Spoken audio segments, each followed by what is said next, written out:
ఉండేటువంటి ఆ రోజులలో పెరియార్ రామస్వామి గారు ఆ ఉద్యమాన్ని లీడ్ చేసినటువంటి నాయకుడు. బీసీల విషయంలో వీరోచితమైనటువంటి పోరాటం చేసి ద్రవిడ మూమెంట్ను బలమైనటువంటి శక్తిగా మరల్చినటువంటి నాయకుడు ఆయన. కాబట్టి ఆయన లిటరేచర్, ఆయన ఆఫీస్కి పోయి దాని బ్యాక్గ్రౌండ్ అంతా తెలుసుకొని అల్టిమేట్గా ఎట్లా వస్తుంది అనేది జయలలిత గారు ఢిల్లీకి వెళ్ళి అసెంబ్లీలో తీర్మానం చేసి దేశంలో ప్రధానమంత్రికి థ్రెట్ ఇచ్చి ఒక స్టేజ్లో వాళ్ళు ఇచ్చినటువంటి థ్రెట్ ఏంటంటే, మీరు కనుక మాకు న్యాయం చేయకపోతే మేము ప్రత్యేక ద్రవిడ దేశం కోసం కొట్లాడుతూ ఉన్నాం. ఆ స్థాయి వాయిస్ పెంచి చివరికి 9th షెడ్యూల్లో చేర్చుకున్నారు.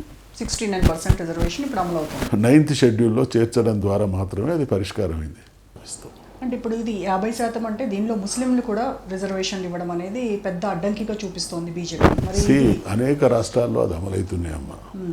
ఇది చిత్తశుద్ధి లేనప్పుడు ఎదుటి వాళ్ళ మీద నింద. ఈ విషయంలో బీజేపీ వైఖరిని కూడా మేము తీవ్రంగా గర్హిస్తాము.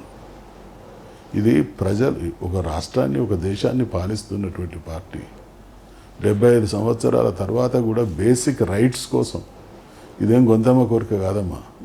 మేమేం మాకందరికీ స్వర్గతుల్యమైన సుఖాలను కోరతలేము. బీసీ సమాజం మాకు ఈ దేశంలో హక్కుదారులం. మేము హక్కులు లేని ఒక రకంగా ఒక బానిస వెట్టి బతుకులు బతుకుతా ఉన్నాము.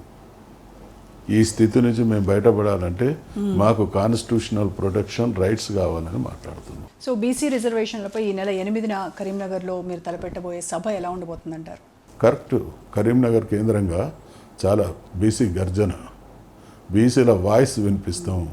మేము బీఆర్ఎస్ పార్టీ మేము ప్రజాక్షేమం, తెలంగాణ కోసం కొట్లాడినం, తెచ్చినాం. దానికి అన్యాయం జరిగితే ప్రతిఘటిస్తున్నాం, పోరాటం చేస్తున్నాం.